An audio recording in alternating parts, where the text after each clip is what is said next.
सिंधुदुर्ग जिल्हा व्यापारी महासंघाचा 36वा व्यापारी एकता मेळावा यावर्षी मालवण येथे 31 जानेवारी 2024 रोजी संपन्न होणार आहे।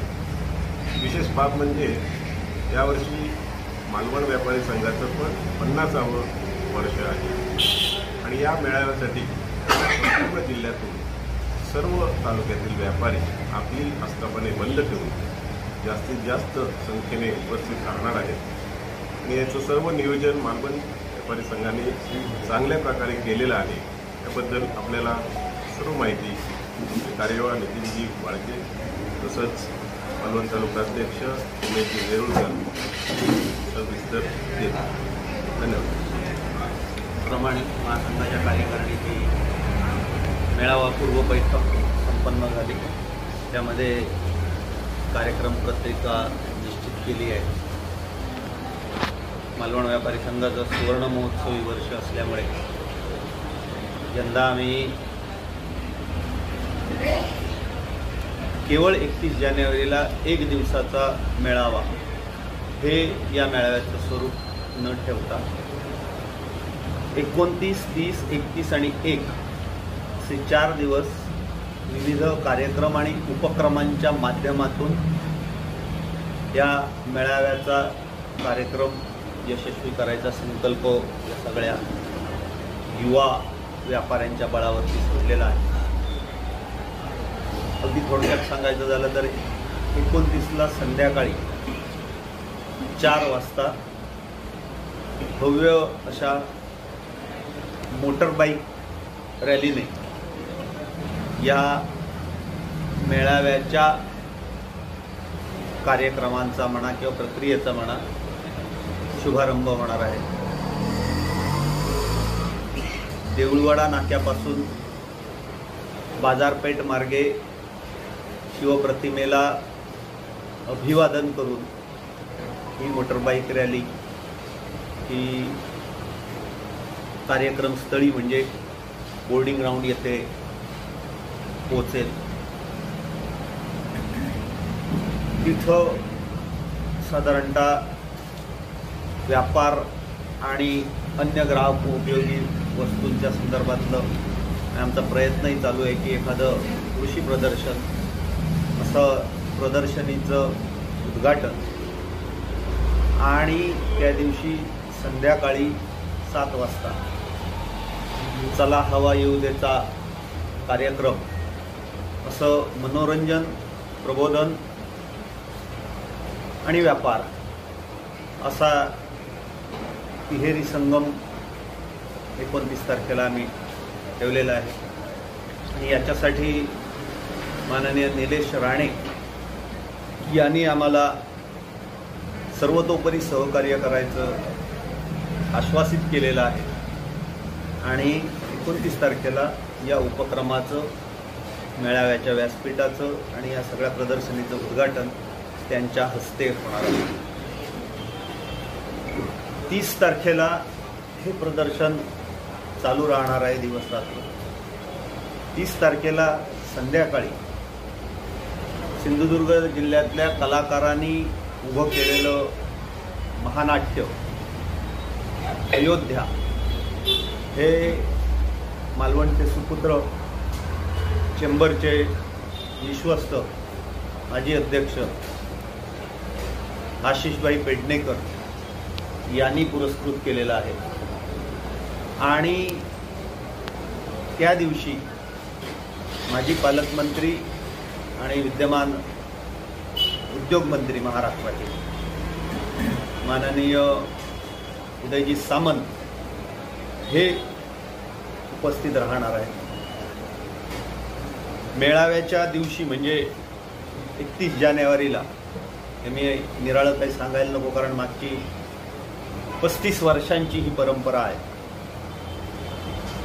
जिल्ह्यामधनं आणि यंदा मालवणमध्ये पुन्हा एक नवीन आकर्षण शिवप्रतिमेच्या माध्यमातून निर्माण झाल्यामुळे सीमावर्ती प्रदेशातनं मग ते गोवा असेल, बेळगाव असेल, कोल्हापूर असेल किंवा रत्नागिरी असेल या भागातून 5,000हून अधिक व्यापारी सहकुटुंब या मेळाव्याला हजेरी लावतील असा आमचा अंदाज आहे आणि त्या दृष्टीने आमचं नियोजन संपूर्ण सुरू आहे. त्याच्यासाठी म्हणून आम्ही पूर्व नोंदणी उपस्थितांनी करावी असं आवाहन आपल्या माध्यमातून करत आहोत. या नोंदणीसाठी महासंघाने एक गुगल फॉर्म तयार केलेला आहे आणि हा फॉर्म सर्वत्र प्रसारित होत आहे विविध समाज माध्यमातून आणि आत्तापर्यंत सुमारे 400हून अधिक व्यापाऱ्यांनी याच्यावरती नोंद केलेली आहे. महत्त्वाची गोष्ट आहे की जर आपल्या कुटुंबातील आपल्यासोबत आणखीन कोणी उपस्थित राहणार असतील किंवा आपले सहकारी उपस्थित राहणार असतील, आपले कर्मचारी उपस्थित राहणार असतील तर त्या प्रत्येकाचा स्वतंत्र गुगल फॉर्म हा भरणं ही आवश्यक गोष्ट आहे. कारण ज्या वेगानं तंत्रज्ञान बदलत आहे त्या वेगानं आपल्याला बदलणं क्रमप्राप्त आहे आणि त्यामुळे हा मेळावा अधिकाधिक डिजिटल पद्धतीनं सुविध पद्धतीनं कसं होईल याच्यासाठी म्हणून आमची धडपड आहे की यातून आमचा अंदाज असा आहे की या मेळाव्याला 5,000 ते 6,000 व्यापारी आणि त्यांचे सगळे सहकारी उपस्थित असतील. मेळाव्याच्या दिवशी म्हणजे 31 जानेवारीला जशी 2 दिवस मनोरंजनाच्या माध्यमातून प्रबोधनाची मेजवानी आहे, त्या दिवशी निखळ वैचारिक मार्गदर्शनाची एक मेजवानी ही जिल्ह्यातल्या आणि जिल्ह्याबाहेरून येणाऱ्या सगळ्यांच्यासाठी म्हणून ठेवलेली आहे. कॅट जी किरकोळ व्यापाऱ्यांची देशव्यापी संघटना आहे, त्या देशव्यापी संघटनेचे अध्यक्ष प्रवीण खंडेलवाल हे या मेळाव्याला संबोधित करण्यासाठी येणार आहेत. त्याचप्रमाणे या मेळाव्याला धरून खास करून मालवणातील नवीन धडपड करणाऱ्या महिला आणखीन युवा व्यापाऱ्यांनी आग्रह धरल्यामुळे खेळातून व्यापारविषयक प्रबोधन आणखीन मार्गदर्शन करणारी अशी एक नवीन संकल्पना घेऊन 29 तारीख आणखीन 1 तारीख या 2 दिवशी प्रथम येईल त्यास प्रथम तत्वावरती 100 जणांच्यासाठी म्हणून हा एक मार्गदर्शनपर कार्यशाळेचं आयोजन केलेलं आहे आणि ही कार्यशाळा खुल्या मैदानात बोर्डिंग ग्राउंडवरती 29 तारखेला संध्याकाळी 4 ते 6:30 आणि 1 तारखेलाही संध्याकाळी 4 ते 6:30 अशी होणार आहे.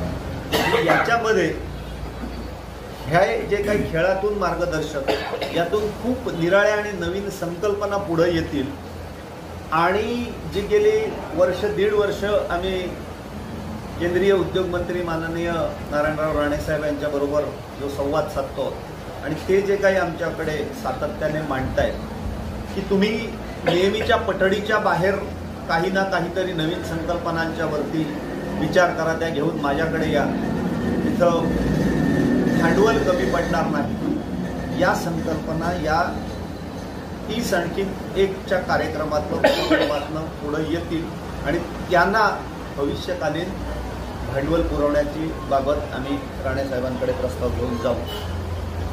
याच्या मध्य म्हणून जे ही सगळी संकल्पना राबवणार आहे त्यांच्याच माध्यमातून मला शिवाजी व्हायचंय हा एक स्टँडअप टॉक शो या मेळाव्यामध्ये संध्याकाळच्या सत्रामध्ये होणार आहे. विनोद मेस्त्री आपल्याच भागातील आहेत ते आणि कॉर्पोरेट ॲडवायझर आहेत ते. मला शिवाजी व्हायचं आहे, छत्रपती शिवाजी महाराजांची जी व्यापार नीती होती या व्यापार नीतीची सांगड आजच्या काळाशी कशा पद्धतीने घालता येते आणि त्यातून आपला व्यापार कशा पद्धतीनं मोठा करता येऊ शकतो याबाबतची काही निराळी संकल्पना ते मांडतात. याचबरोबर जो गेली 2-3 वर्ष खूप मोठ्या आणि कोरोना काळात तर खूप मोठ्या प्रमाणामध्ये भेडसावू लागलेला आहे, तो म्हणजे ऑनलाईन व्यापार, त्याचं किरकोळ व्यापाऱ्यावरती होणारं अतिक्रमण, फिरते विक्रेते त्यांचं किरकोळ व्यापाऱ्यावरती होणारं अतिक्रमण, परप्रांतीय त्यांचं किरकोळ व्यापाऱ्यावरती होणारं अतिक्रमण। या अनुषंगाने महासंघाने शब्द दिलेला होता की महासंघ स्वतःची एक व्यवस्था निर्माण करेल। ही व्यवस्था निर्माण केलेली आहे, त्याचं लोकार्पण, सादरीकरण हेही या मेळाव्यामध्ये होणार आहे आणि मालवणचाच सुपुत्र निहार साईल याने डेव्हलप केलेल्या त्या संकल्पनेचं, त्या ॲपचं लोकार्पण या मेळाव्यामध्ये होणार आहे। मालवणचे दुसरे सुपुत्र माजी केंद्रीय मंत्री माननीय सुरेशजी प्रभू यांचा तितक्याच तोलामोलाचा सुपुत्र अमेय प्रभू याने या मेळाव्याला येण्याचं मान्य केलेलं आहे। आणि मला सांगायला आनंद होतोय की माननीय पालकमंत्री रवींद्रजी चव्हाण हे या मेळाव्याला उपस्थित राहणार आहेत, मार्गदर्शन करणार आहेत। केंद्रीय उद्योग मंत्री जे आमच्या व्यवसाय उद्योगाशी थेट संबंधित आहेत ते माननीय नारायण राणे साहेब यांच्याबरोबरच्या झालेल्या चर्चेमध्ये गेली 2 वर्ष ते आम्हाला सांगतायत की मला तुमच्याबरोबर बोलायचं आहे, जिल्ह्यातल्या व्यापाऱ्यांबरोबर बोलायचं आहे, परंतु 1 तारखेला बरोबर नवीन रचनेप्रमाणे केंद्रीय अंदाजपत्रक असतं आणि त्यामुळे केंद्रीय मंत्र्यांना दिल्लीतून हलता येत नाही, परंतु त्यांनी एवढ्या शब्दामध्ये सांगितलं आहे की जर शक्य असलं की अंदाजपत्रक पूर्व केंद्रीय मंत्रिमंडळाची बैठक असते ती जर सकाळी नसली किंवा त्याच्यामध्ये काय बदल नाही झाला तर मी सकाळी येईन, जर ती सकाळी असली तर मी काहीही करून संध्याकाळी 3 वाजेपर्यंत मेळाव्यामध्ये उपस्थित राहणार म्हणजे राहणार, हा शब्द त्यांनी दिलेला आहे। शिक्षण मंत्री माननीय दीपकभाई केसरकर हेही प्रत्यक्ष किंवा ऑनलाईन पद्धतीनं उपस्थित राहतील, शक्यतो आमचा प्रयत्न आहे। खासदार साहेबांना निमंत्रण दिलेलं आहे। खासदार साहेब विनायकजी राऊत साहेब हे गेली 5 वर्ष सातत्याने ऑनलाईन पद्धतीने कारण अंदाजपत्रक असल्यामुळे ते संबोधित करतात आणि आमच्या रिवाजाप्रमाणे स्थानिक आमदार वैभवजी नाईक यांनाही निमंत्रित केलेलं आहे आणि तेही या मेळाव्याला संबोधित करणार आहेत। आत्तापर्यंतच्या चेंबरच्या 36 वर्षांच्या परंपरेप्रमाणे chamber of commerce, Maharashtra chamber of commerce, industries and ॲग्रिकल्चरचे अध्यक्ष हे नियमितपणे या मेळाव्याला उपस्थित असतात। यंदाही माननीय ललित गांधी यांनाही निमंत्रित केलेलं आहे आणि तेही या मेळाव्याला उपस्थित राहणार आहेत। असा हा भरगच्च प्रबोधनात्मकातून बरोबर मनोरंजनही आणि थोडेसे खेळही असा हा संपूर्णपणे कार्यक्रम, उपक्रम योजलेला आहे आणि तो आत्तापर्यंतच्या प्रतिसादावरून तर असं वाटतंय की हा 100 नाही 110% यशस्वी होईल आणि त्याच्यासाठी आमची ही युवा टीम खूप जोमाने दोन्ही अध्यक्ष उमेशजी नेरुरकर आणखीन प्रमोद ओरसकर यांच्या नेतृत्वाखाली धडाडीने कामाला लागलेली आहे। तालुक्यामधल्या बैठका झालेल्या आहेत। बुधवारी मला वाटतं तालुक्यातली सुकळवाडची फक्त एका व्यापारपेठेची बैठक राहिलेली ती होईल आणि त्यानंतर आचरा आणि त्यानंतर जिल्हाभरातल्या व्यापारपेठांमध्ये बैठका होतील की जेणेकरून आमचा प्रयत्न असा आहे की मोठ्या संख्येनं लोकांनी, व्यापाऱ्यांनी मालवणमध्ये यावं, मोठ्या संख्येनं मेळाव्याला हजेरी लावावी, मोठ्या संख्येनं इथल्या सृष्टी सौंदर्याचा, बदललेल्या वातावरणाचा लाभ घ्यावा आणि मला खात्री आहे की शिवप्रतिमा हे नवीन आकर्षण असल्यामुळे या मेळाव्याला माझा अंदाज उलमडवून टाकील एवढी उपस्थिती होणार।